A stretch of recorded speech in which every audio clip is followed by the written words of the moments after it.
اعوذ باللہ من الشیطان الرجیم بسم اللہ الرحمن الرحیم۔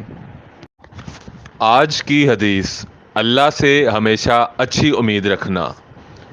حضرت جابر بن عبداللہ الانصاری رضی اللہ تعالی عنہ سے روایت ہے کہ میں نے رسول اللہ صلی اللہ علیہ وآلہ وسلم کو ان کے وصال سے 3 روز قبل کہتے سنا کہ تم میں سے کوئی شخص دنیا سے اس حالت میں رخصت نہ ہو مگر یہ کہ وہ اپنے رب سے حسن ظن رکھتا ہو۔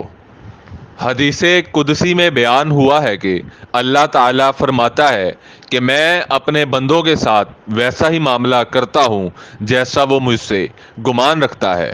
میں اس کے ساتھ ہوتا ہوں جب وہ مجھے یاد کرتا ہے۔ اگر وہ مجھے خلوت میں یاد کرے تو میں اسے خلوت میں یاد کرتا ہوں۔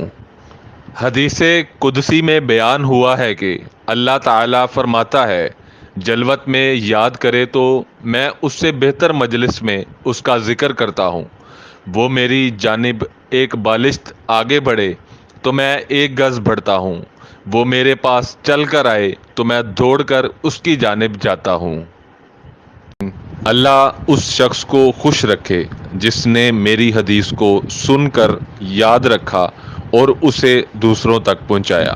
مزید اسلامی ویڈیوز دیکھنے کے لیے ہمارے اسلامی چینل کو لائک کریں اور شیئر کریں اور سبسکرائب کریں۔ جزاک اللہ خیر۔